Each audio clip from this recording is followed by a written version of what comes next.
This is the One Girl Revolution podcast, a podcast that highlights the stories of world-changing women and girls across the country. We hope that these stories inspire you, but even more so, we hope that these stories help you to see your own value, your purpose, and your power to change the world through your life.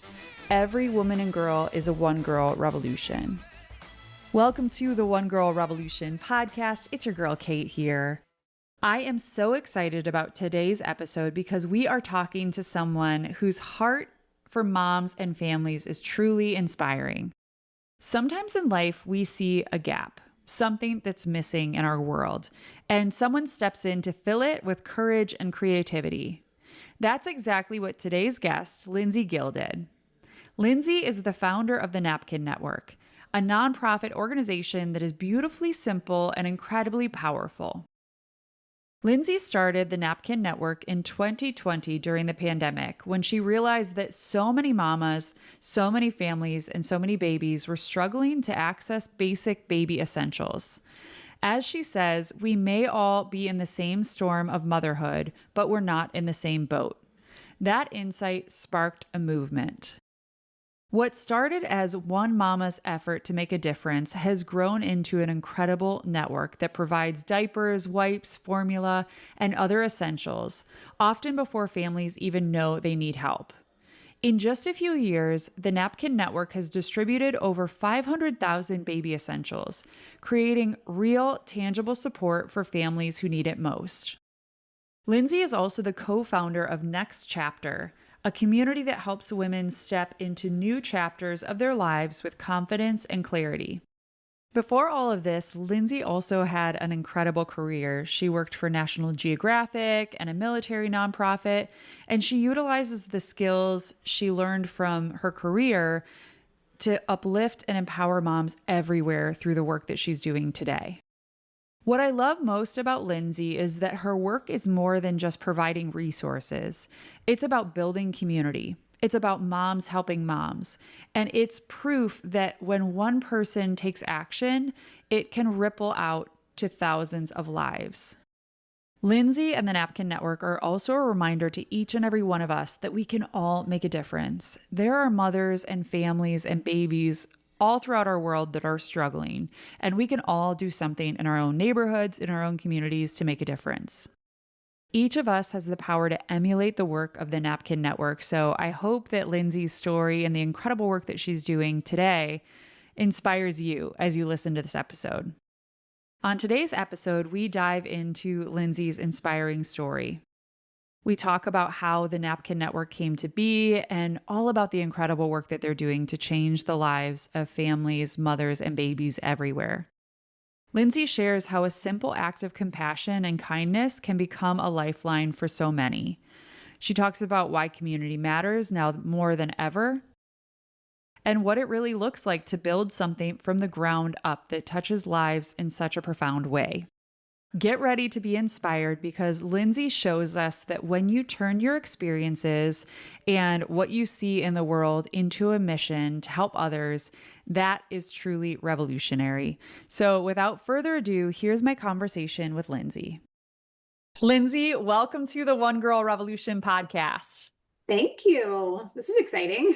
I am so excited to have you on. A dear friend of mine, Marie, she had sent me your Instagram, the Napkin Network's Instagram, and she was like, hey, you need to know about this amazing woman and the incredible work that she's doing. And I literally cold emailed you like so many of the women that we have on this podcast. So thank you for getting back to me.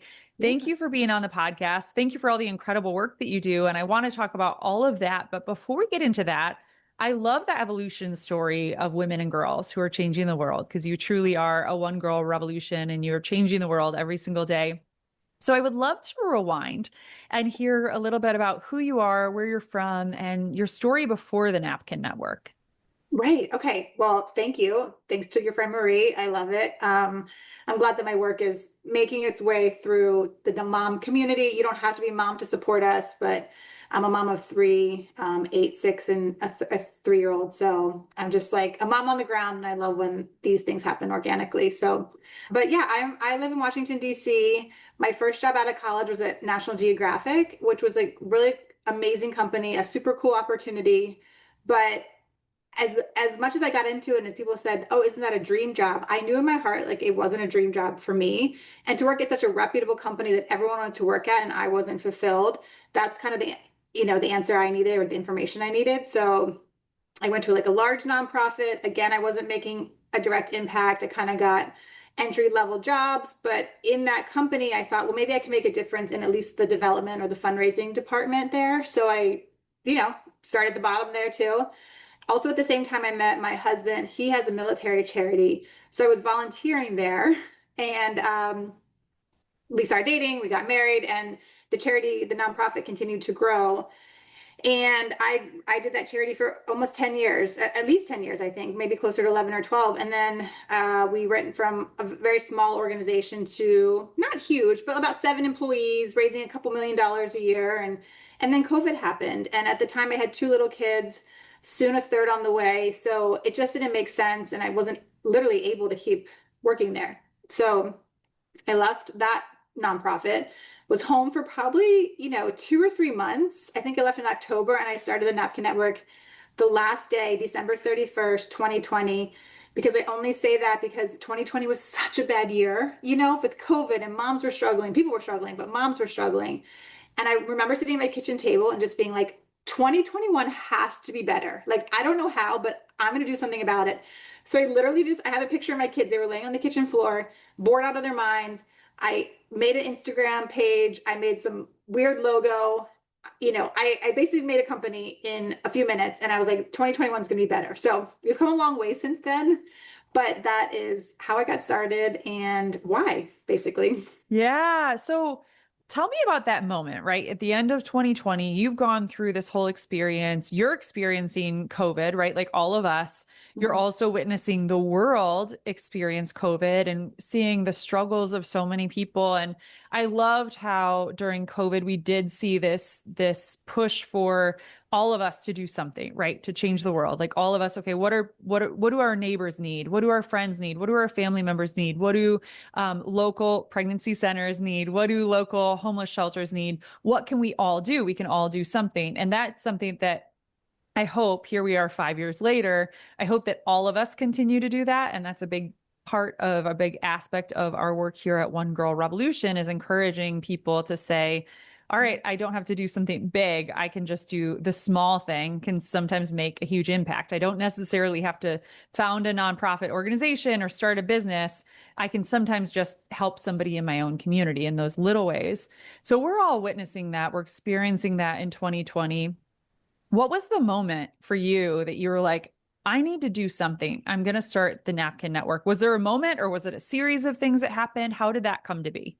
Yeah. So right, to back it up, like even though I did that on December 31st, there were a few things before that that obviously led me to it. First, just my background, coming from almost like working full time to like a complete drop off. It just wasn't in my nature to sit around and kind of quote unquote do nothing, even though I was raising children and in a pandemic. But I was watching TV and I remember there was a news program, local news, and basically the topic was just like how moms in the DMV, the Washington D.C. area, were struggling financially with daycares being closed, schools being closed, and they couldn't afford food and diapers. Like they were deciding if they could afford a meal or a clean diaper.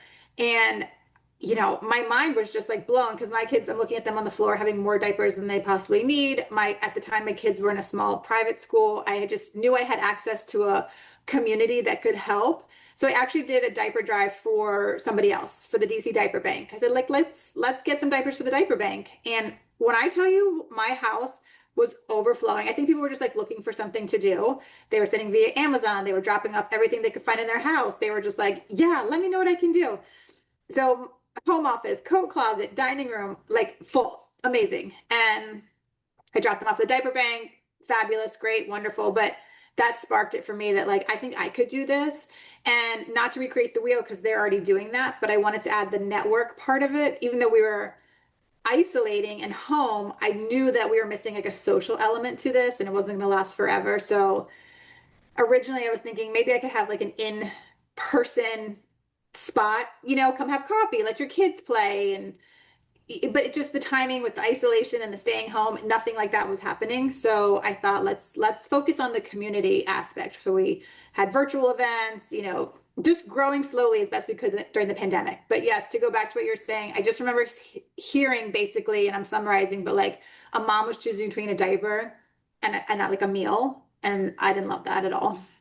Yeah, it was such a reality for so many people. And it's so important for us even to continue talking about that today because that still is a part of our world, right? There are so many women who are out there that are deciding between can I buy formula or can I buy food or can I buy diapers or can I buy this? And things are so expensive. And I love those like Instagram videos. I'm sure you've seen them and maybe you've even done some of them. I don't know. But going to the store and people like stick like $50 or $100 in like diaper boxes. I'm like, I just love that kind of stuff, right?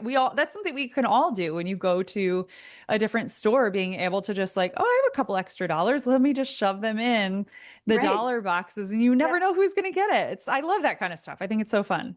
Exactly. And we tapped into that a little bit. Like, if you're going to the store, could you just maybe consider, if you have means, to throw in another package of diapers or another package of wipes? Because something that maybe is not a huge impact on us is a huge impact for somebody else. I really encourage people to like look within their own home, within their own community, within their own schools, pediatricians. There's a lot of like, I don't want to say waste because that's the wrong word, but there's a lot of stuff that's just laying around and people are kind of looking for a place to put it.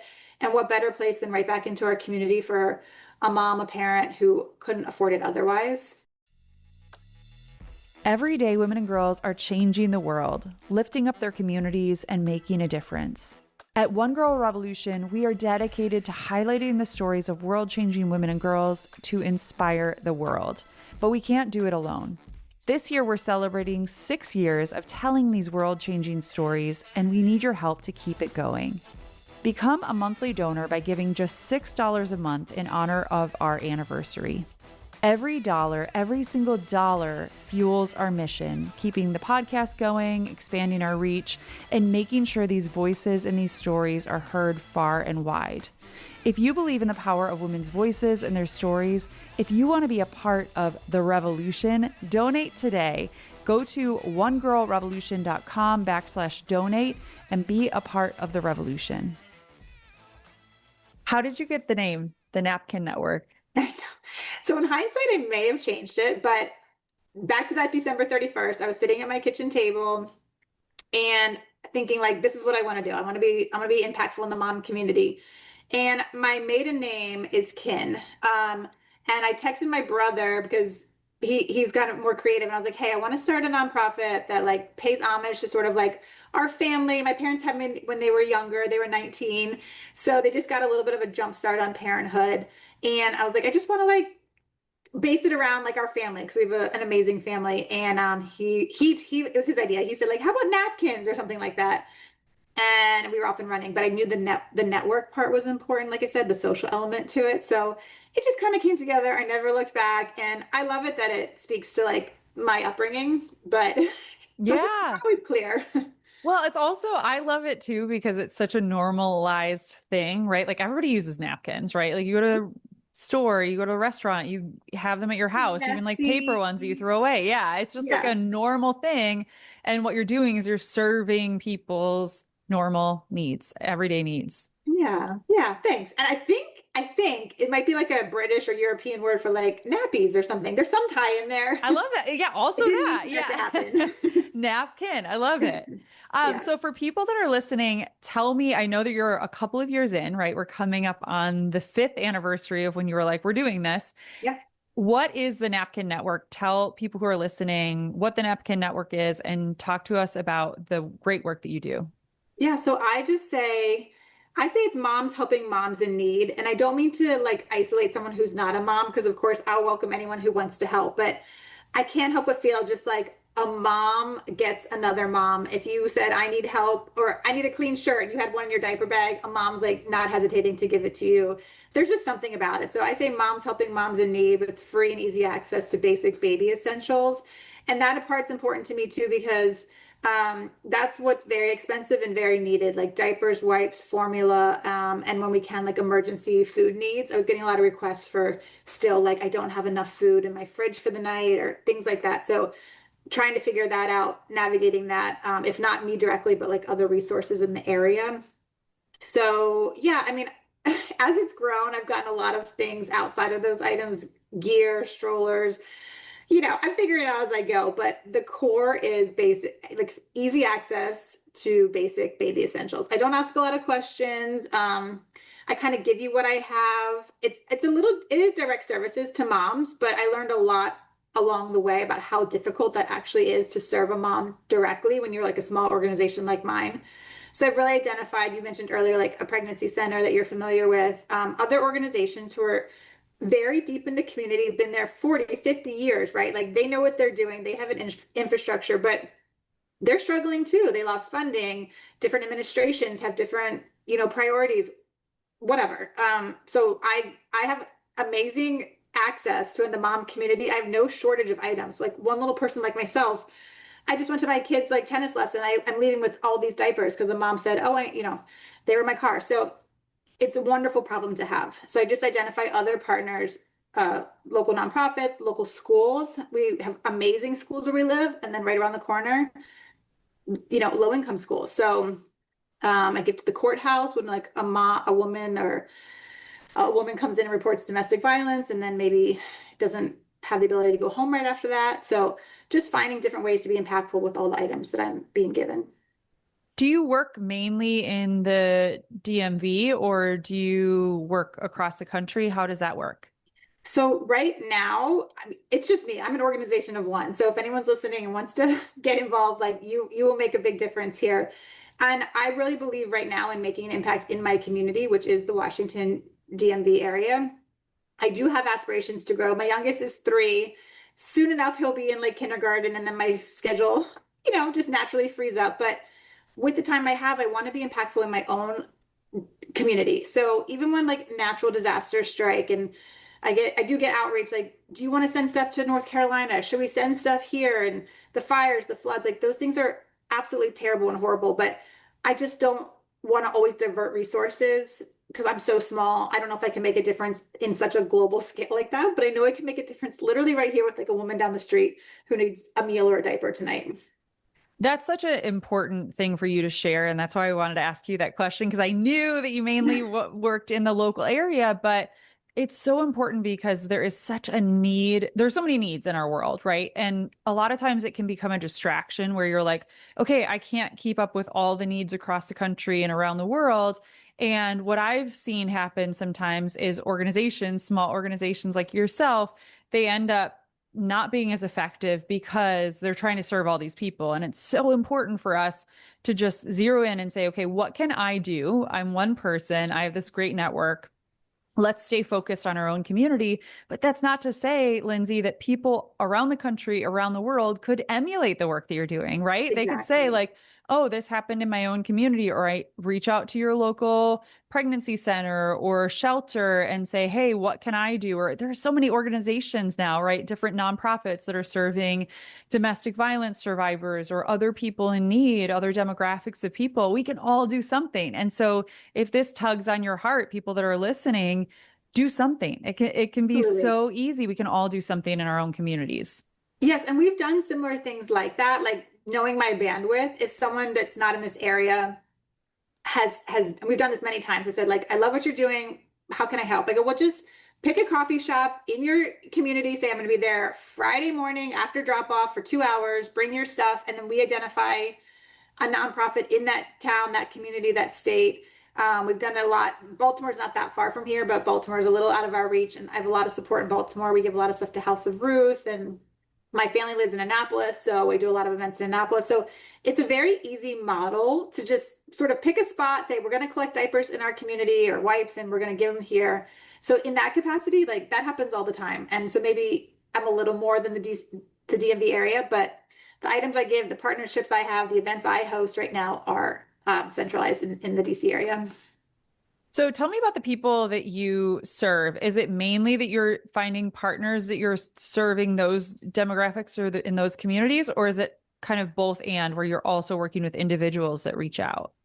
So this is what I was mentioning a little bit earlier, just like the learning curve I've gone through and how naive I am and maybe how privileged I am. So when I would receive all these items, I would put it like on, sorry, like a Facebook marketplace or a free this or oh, great. I have all these diapers. Like, who needs them? Who wants them? Like, come get them. Okay, that was just wrong for a lot of reasons. One, unsafe for me to do that. And again, all that aside, the barriers that women just like us, moms just like us had. I live in a suburban area. I don't live anywhere near like a bus stop or a metro, or maybe this woman who was calling didn't have a spouse and oh, my three kids, I have to get them on the bus to come get the stuff. Like just the naive part of me didn't even realize all these factors.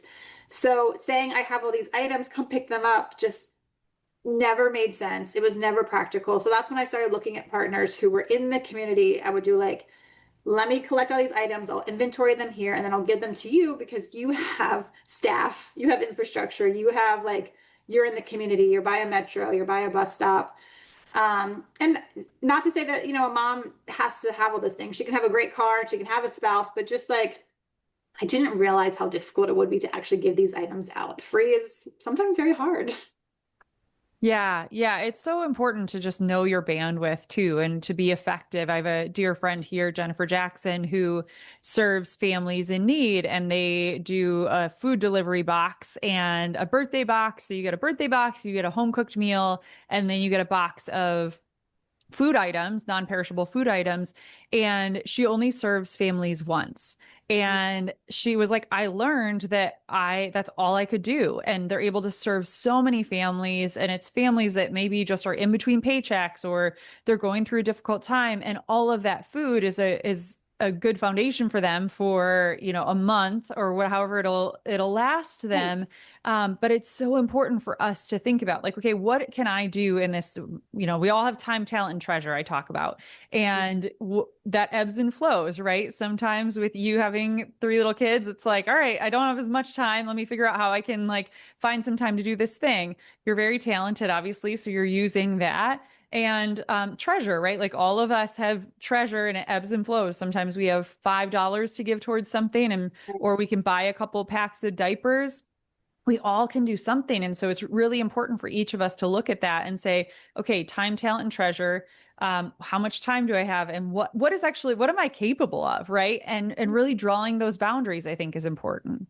And not only just that, like that's so important too. And then above and beyond that, it's just being a voice for someone who maybe just doesn't have a loud enough voice, right? To like my son's now 3.5, and I'm kind of we're out of the diapers, we're into the pull-ups, we're really into like underwear. So even I, with a little baby, is kind of forgetting formula costs and diaper costs. Like you really rapidly forget how much stuff costs. So when I'm talking to a mom who has a 10-year-old, I'm like, do you remember? And they're like, oh yeah, I do remember. You just have to like remind people that this is happening just because you're out of that phase or you don't need food that day. It is still happening. So That's such an important aspect of the work that you're doing. And I know that you also utilize social media in such a fun and cool way. I loved watching all of your different Instagram reels and like the day that you had a bunch of stuff delivered and then you're like trying to figure out what to do with it. It's so important for us to raise awareness because it opens all of our eyes up to people in our own communities, in our own lives, and saying, oh, that person just had a baby. Maybe I could ask them, could I deliver some diapers or could I deliver a home cooked meal or what is the thing that I can do? Give them a gift card, right? I think that that can be so helpful for people with new babies, just giving them a gift card and being like, whatever you want to spend that on, whether it's formula or diapers or totally. clothes, Yes. we can all do something. Yes. And I kind of mentioned like I started it during 2020, 2021. I had my third baby December. So he was brand new during the very random and very crazy formula shortage. So I don't know if you are aware of this or your listeners are, but in 2021, the formula got, I don't know if contaminated or down the supply line. There was no formula on the shelves all of a sudden. It went blank very quickly. And then I talk about like awareness. The news wasn't talking about it very much. Like it was a slow thing and all of a sudden gone. And if you had babies who needed formula, and especially babies who needed like were allergic and had formula, requiring special formula, they couldn't get food anywhere. And that was like that was your primary source of food for your child. And so I had a 3-month-old who I had sort of pretty much chosen in advance. I was going to do formula. I love, using formula. I've got 3 kids. We're always on the go. So I had made that decision a little bit earlier on, and then all of a sudden I was a mom in need as well. And it wasn't a financial thing, it just was an access thing. I couldn't get it. And there were moms like me all over the country who couldn't find formula. So I also became really aware really quickly of how like scary that feels when you can't get what you need for your child. And all of a sudden I was like, not only did I have this organization already, but now I'm a mom in need and I'm in exactly the right spot. So I love that I was able to be there during that time, actually. Yeah. Well, and your experiences, this is what I love about this podcast too, is different experiences that we have throughout our lives can often influence the things that we can speak to or what we want to raise awareness about or the things that we're passionate about, right?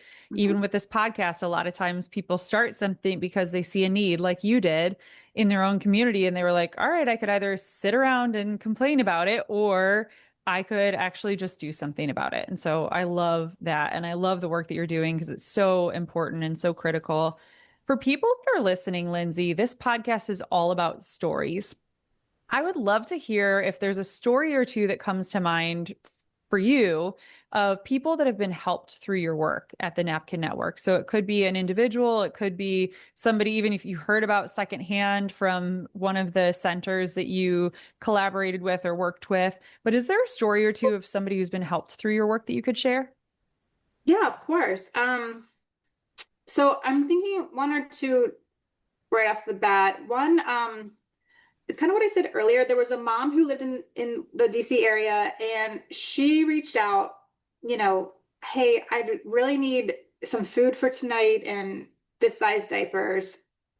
And I wrote her and I said, okay, so sorry, at the time I had a couple drop-off sites like in my brother's house, my sister's house, some local businesses. And I said, okay, well, I know where you live based on what you told me. And I know that the drop-off spot that was at my brother's house has what you need, basically. And I was like, in my mind, right? Great. You live so close to him. Why don't you just go pick up what you need, And this is what I was saying earlier. She was like, okay, I just have to get on the bus. It's like 7 o'clock. I'm gonna have to find maybe a sitter for my, little baby, or I have to figure out how I can take him. And she wasn't saying it in a bad way. She was just saying like time wise. And I thought, oh my gosh. So I literally just texted my brother and I said, hey, this woman lives like less than a mile from you. Could you possibly help? He was there in 5 minutes, dropped off the stuff, and she was like, oh my gosh, I can't believe, thank you so much. I can't, so I asked her to be the beneficiary of one of our events because I wanted people to understand the barriers to these things. And since I had helped her, and since then she was going back to school, she was trying to get her degree. Like you really just never know what people are going through and why they're asking for help. I think your immediate reaction is like, they don't work, they don't, whatever. But she was trying to go to school. She had a little baby. She was doing her best. And we gave her a small donation, thanks to one of our sponsors. And she's just like followed up. She's graduated and she's amazing. She's a single mom. She just needed a little extra help. So I just remember that being like a really special story. Yeah, it's the little things, right, that all of us can do that can just change somebody's life. And that's something I reflect on a lot. It's like here you are, like just having your brother go deliver a few items that could be helpful to her and then following up with her and vice versa, right? Every relationship is two-sided or the best ones are, so her following up with you and being able to help her in that way. And I can only imagine how that's affected her. And the cool thing too, and I think about this a lot with One Girl Revolution, is how when women overcome things in their life, it doesn't just affect them, it affects generations and generations to come. And so I think about the work that you're doing and even helping somebody in one instance, it can have a ripple effect to affect generations to come, which is amazing. Exactly. And like, this is not exactly what you're saying, but I have a lot of stuff delivered here, as I said, and I've got 3 little kids. And when stuff comes to the front door, like now they get it, but maybe 2 or 3 years ago, they would be like, Mommy, like, toys are here, diapers are here, like thinking it's for themselves. And it's been such a blessing, really, to be like, those aren't for you. those are for people who, don't need them. Or we start the conversation about why we're doing this and who they're going to. And their little brains are so sweet. You want to balance the conversation, but you have to be like, listen, not everyone's as lucky as you are, and we're going to try to help them. And I think that's like really amazing. And kids should volunteer as much as they can in this capacity, but it's just like super gentle. They take the diapers and they put them in my trunk and they're like so proud of themselves. And I don't know. I love it. We are raising another generation, so we have to be so careful how we're doing it, what we're showing them, and reminding them. It's so important for kids to know about volunteering and helping other people. And I think about even with all of us as adults, you go through a difficult time in life or you're struggling with something. The second that you step out of your own little bubble and you help somebody else, it just changes your perspective, right? If you're just really struggling and feeling all the darkness of the world and all the sadness of the things that are going on, if you can just step out of that dark cloud that you're living in and help somebody else, even in a little way, or volunteering for a local organization and take your kids. Like, that's what I think, that's such a great lesson that people that are listening, take your kids or grandkids or whatever kids you have in your life, to take them and get them to give back, because that's also going to affect who they become. Exactly. I support that. Looking for stories of women who are changing the world? The One Girl Revolution podcast is your go-to for inspiration and empowerment. Subscribe today on Apple Podcasts, Spotify, or wherever you listen to podcasts, and never miss an episode. Let's celebrate the power of women together. So, Lindsay, in your dream of dream worlds, obviously the Napkin Network has taken on a life of its own. It's become something that I'm sure you never fathomed on that December 2020 date when you were like, I'm starting this. Where do you hope that the Napkin Network goes from here? And in your dream of dream worlds, what impact do you hope that the Napkin Network can have on the world? Oh my gosh, in the world. I mean, if you think about it, half the world is women. Not saying they're all moms, but a lot of us are women are moms in the world. So what our mission here is very relevant to a lot of the population. But like, I want to really be known as a person and an organization who supports moms in need with basic baby essentials. And I know that doesn't sound glamorous, but if I can be a reliable, consistent source for a mom, for a family, then I've done an incredible job. That's all I hope for. Like you said in the beginning, we've kind of, we have to be careful where we're branching off to, how we're growing, but I want to keep it small. I want to keep it focused. I'm a real-time mom. When this formula shortage happened, when we kind of lost track of there was like a Motrin Tylenol shortage at one point. I was like, you know what? For the next 2 months, we're collecting medicine. We're going to direct medicine. Like, to be a real life, on the ground mom who understands the struggles and can do something about it by staying focused. I say nimble. I want to be flexible too. So like we can adjust in real time, but to be a resource for moms, a reliable, consistent, loving, non-judgmental resource.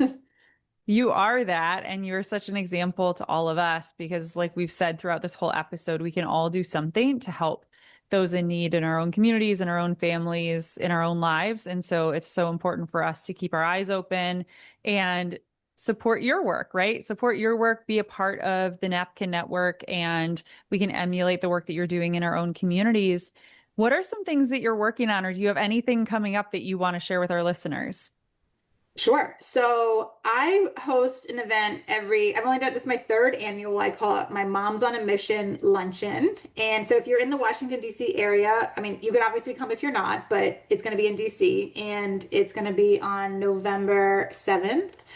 And I really want to create a signature luncheon that continues to grow. When I worked at my husband's nonprofit, we took a small event and got up to almost a 500-person gala towards my last year there. So I have goals to grow a big luncheon that can really make a big difference. So if anyone wants to get involved as a sponsor or as a brand partner or a ticket buyer, I would love to have that outreach. And then looking forward, I will be doing sort of an end of the year campaign where I did it last year, where I tried to collect 25,000 diapers by December 25th. So it'll probably be like a Christmas holiday campaign, but people are very generous towards the end of the year. They have a little more flexibility with their spending, with their donations. So Stay tuned for that because you can just basically go to our website, sponsor a box of diapers. You can ship it right to my house. There'll be a variety of ways to get involved. And we can just really make sure that as we go into the new year, which is notoriously slow, like January, February, March for donations, the Napkin Network is stocked, our partners are stocked, schools are stocked. It's going to be, I'm really excited about fall because people are just like ready to get involved and ready to help. Summer is slow. Let's bring on fall. Yeah, let's go. Let's go for fall. And we will be sure to promote that as we get closer to your campaign launching so people can be reminded. I know they're going to hear this episode, but be reminded of how they can get involved and how they can support the great work that you're doing. I know that you mentioned a couple of ways that people can support your work there, obviously getting involved in the campaign, going to your luncheon or supporting it, sponsoring it. What are all the ways that people can get involved in the Napkin Network and how can they support you? Okay, so first, if you just go to our website, it's thenapkinnetwork.com. I'll just lead with the monetary donations. If you go to the website, sponsor a box of diapers, $25. It's not that much. If anyone in your, that's listening donated a box of diapers, it's $25. It's like a couple dollars to us. That just goes such a long way. I say $100 is like diapers, wipes, and two boxes. So I'm asking for like small amounts. If you're local and you want to volunteer, amazing. Literally, my email is like my name at the charity name. So you will email me, you'll get me directly. And then, as we mentioned, if you want to like replicate this in your community, in your neighborhood, again, still reach out. Super easy. I'll send you what we do. You can have a meetup, collect diapers, set a fundraising goal, a friend raiser. Like, hey, we'll make it work. Even like I'm thinking about book clubs or Bible studies, right? We all have groups of people that want to do something. And if we can step out and be the one girl revolution who's like, hey, I'm going to lead the charge on this, reach out to Lindsay and get in touch with her in the Napkin Network, but we can all do something. And I truly believe that every person wants to do something, but a lot of times we just don't know what to do and we don't know the needs that are out there and we get busy, right? Everybody gets busy and they have their own things going on. And so sometimes we can just blink and then, it's 2026 and we haven't done anything. So I just encourage everybody. I will be sure to put your website and all the different ways people can follow you and your work in our show notes so people can easily get in touch with you. We will continue to follow everything that you're doing and promote it and support it in any way that we can, Lindsay. I have a question for you about who you are and why you care so deeply about the work that you do at the Napkin Network and why you're so passionate about it. And so I'm curious about if you could get to the very root of why you do what you do every single day, especially nonprofit is not easy work a lot of times. And you're balancing a lot, right? With kids and family and so many different things going on. And then you're getting shipments of diapers and piles of baby things delivered to your door and it's raining and you're trying to figure it out. So I'm sure there are some really hard, difficult days that you go through. But if you could get to the very root, especially on those days of why you do what you do, why you're so passionate, what would you say that root is? That's interesting.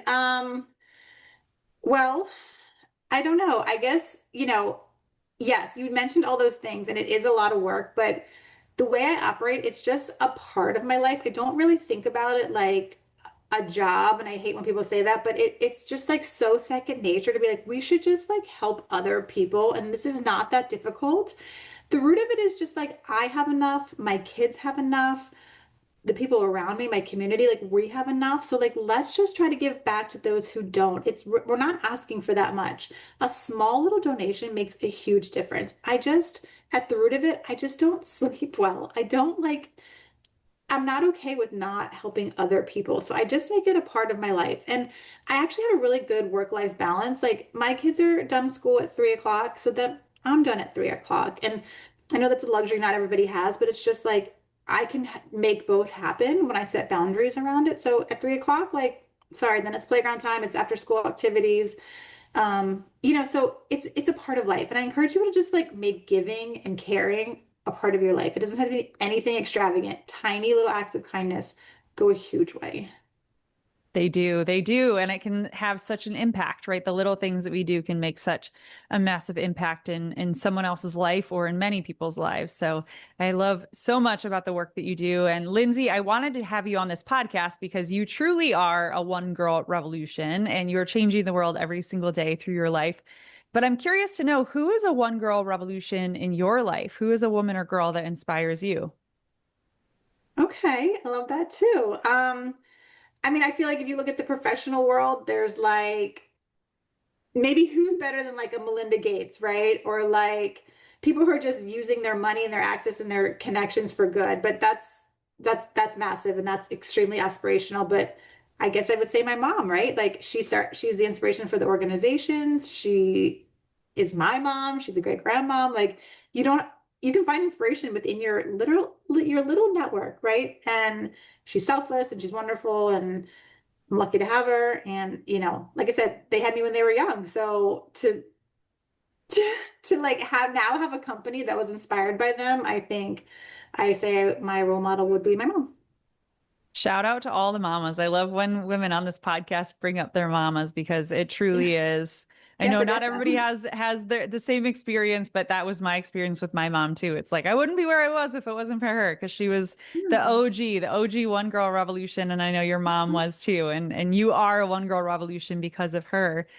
So, Lindsay, the last question that I always end this podcast on is, and I would like to ask you, if you could leave women and girls around the world with one message, what would it be? So I think maybe that asking for help is okay and encouraged, and there's strength in community.